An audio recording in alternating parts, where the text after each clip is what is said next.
যুদ্ধ করার ক্ষমতা নেই পাকিস্তানের, মাত্র 4 দিনেই হেরে যাবে পাক সেনারা। একদিকে যখন পাকিস্তানের পাল্টা হামলায় গুড়িয়ে গেছে ভারতের 5টি যুদ্ধ বিমান, ঠিক তার মুহূর্তেই পাকিস্তানের শক্তিমত্তা নিয়ে প্রশ্ন তুলে আগুনে ঘি ঢেলে দিয়েছিল ভারত। তাদের দাবি যুদ্ধের ময়দানে নামলে পাকিস্তানের খেল খতম হবে মাত্র 4 দিনেই। কিন্তু কেন পারমাণবিক অস্ত্র থাকার পরও পাকিস্তানকে ছোট করে দেখছে ভারত? নাকি নতুন করে উস্কানি দিয়ে পাকিস্তানকে হাতে খেলতে চাইছে? মেবি বড় ধরনের যুদ্ধে জড়িয়ে পড়েছে ভারত পাকিস্তান, যে যুদ্ধের রেশ ছড়িয়ে পড়তে পারে পুরো দক্ষিণ এশিয়া জুড়ে। ভারতের এই আকস্মিক হামলার আগেই পাকিস্তানের তথ্য সম্প্রচার মন্ত্রী আতাউল্লাহ আশঙ্কা প্রকাশ করে বলেছিলেন তাদের কাছে এমন গোয়েন্দা তথ্য রয়েছে যা বলছে ভিত্তিহীন অভিযোগের ভিত্তিতে ভারত আক্রমণ চালাতে পারে। সেই সাথে পাকিস্তানও কড়া হুঁশিয়ারির সাথে জানিয়ে দিয়েছিল যে কোনো আগ্রাসনের জবাব দেওয়া হবে কঠোরভাবে। এর ফলে উপমহাদেশে যে কোনো ধরনের মারাত্মক পরিণতির দায়ভার থাকবে ভারতের ওপর। এদিকে পাকিস্তান যখন পুরো দমে মোদী বাহিনীর হামলার কড়া জবাব দিয়েছেন, ঠিক তার আগ মুহূর্তে ভারত দিয়েছিল নতুন এক উস্কানি। তাদের দাবি, পাকিস্তান যদি যুদ্ধে জড়িয়ে পড়ে ভারতের সাথে, তাহলে মাত্র 4 দিনে খেল খতম হবে গ্রিন আর্মিদের।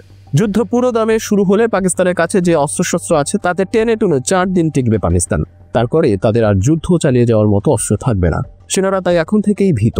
যুদ্ধক্ষেত্রে গেলে পাক বাহিনী পরাজয় নিশ্চিত। তাই ভালোভাবেই জানে তারা অস্ত্রের সংকটের জন্য পাকিস্তানি দায়ী।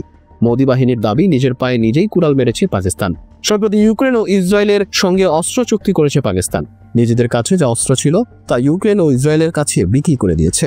ফলে এখন তাদের হাতে তেমন অস্ত্রশস্ত্র নেই। এদিকে বেলুচিস্তান লিবারেশন আর্মি চিন্তা বাড়িয়েছে পাকিস্তানের। সেনাবাহিনীতে অস্ত্র সরবরাহ করার জন্য অর্ডার দেওয়া হয়েছিল পাকিস্তান অর্ডিন্যান্স ফ্যাক্টরিতে।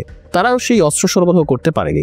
পাকিস্তানি নেতা মন্ত্রীরা মুখে ভারতকে পাল্টা জবাব দেওয়ার হুমকি দিলেও সম্প্রতি সেনাদের বৈঠকেই পাক বাহিনী জানিয়ে দিয়েছে তাদের কাছে 96,000 টানা যুদ্ধ করার মতো অস্ত্রশস্ত্র আছে। তারপর তাদের মধ্যে যুদ্ধ করার ক্ষমতা নেই জানা গিয়েছে। পাকিস্তানের হাতে আপাতত 155 mm শেল রয়েছে, MM109 হাউটজার ও 122 mm রকেটে ব্যবহার করার জন্য। কিন্তু ওর পেল 155 mm আর্টিলারি শেল ইউক্রেনকে বিক্রি করেছে পাকিস্তান। ফলে অস্ত্রের ভান্ডার এখন প্রায় পাকা। অবশ্য ভারত পাকিস্তানের অস্ত্র ভান্ডার নিয়ে নেতিবাচক কথা প্রচার করলেও চীনের পিপলস লিবারেশন আর্মি ইতিমধ্যে পাকিস্তানকে ক্ষেপণাস্ত্রে বিশাল চালান সরবরাহ করেছে। পরমাণু শক্তিধর এই দুই প্রতিবেশী দেশ সর্বাত্মক যুদ্ধে জড়িয়ে পড়লে চীন পাকিস্তানকে পূর্ণ সহযোগিতার আশ্বাস দিয়েছে বলেও জানা গেছে। একই সঙ্গে ভারতীয় গোয়েন্দাদের দাবি, সম্প্রতি করাচির বিমান ঘাঁটিতে তুরস্কের একাধিক মালবাহী বিমান অবতরণ করেছে, যেগুলোতে অস্ত্র সামরিক সরঞ্জাম ছিল বলে সন্দেহ করা হচ্ছে। এছাড়া করাচি বন্দরে তুরস্কের একটি যুদ্ধজাহাজ TCG বৌকদা পাকিস্তানের সঙ্গে যৌথ সামরিক মহড়ায় অংশ রয়েছে। পাকিস্তানের সঙ্গে চীন ও তুরস্কের ক্রমবর্ধমান ঘনিষ্ঠতা ভারতের জন্য নিঃসন্দেহে বেগের কারণ। তবে ভারতীয় সংবাদ মাধ্যমগুলো 2019 সালের পুলওয়ামা হামলার পর বালাকোটে ভারতের বিমান হামলার প্রসঙ্গ টেনে এনেছে। তাদের দাবি, সে সময় পাকিস্তান পাল্টা হামলা চালালেও ভারতের বিমান বাহিনীর প্রতিরোধে তা ব্যর্থ হয় এবং তখনই স্পষ্ট হয়ে গিয়েছিল যে পাকিস্তান দীর্ঘমেয়াদী যুদ্ধের জন্য প্রস্তুত নয়।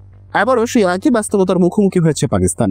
ভারতীয় বিশেষজ্ঞরা মনে করছেন, পাকিস্তান যুদ্ধাঙ্গী মনোভাব দেখালেও আদতে তাদের সেনাবাহিনী অস্ত্র গোলাবারুদের অভাবে দীর্ঘমেয়াদী যুদ্ধ চালিয়ে যাওয়ার মতো অবস্থায় নেই। ফলে তরতাজা যুদ্ধের হুমকি দিয়ে রাজনৈতিক চাপ সৃষ্টি করা ছাড়া তাদের হাতে বিশেষ কিছু করার নেই। এদিকে ভারত যখন প্রশ্ন তুলছে পাকিস্তানের শক্তি সামর্থ্য নিয়ে, তারই জবাবে পাকিস্তান আর্মিও প্রমাণ করেছে তাদের গর্জন কোনো ফাঁকা আওয়াজ ছিল না।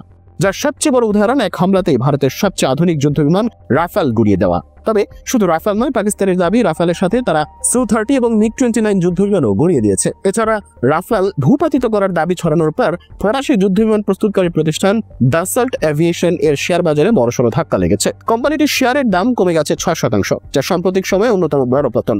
পাকিস্তানি বিমান বাহিনীর হাতে রাফাল হারানোর এই ধসের প্রধান কারণ দাবি করছে পাকিস্তান।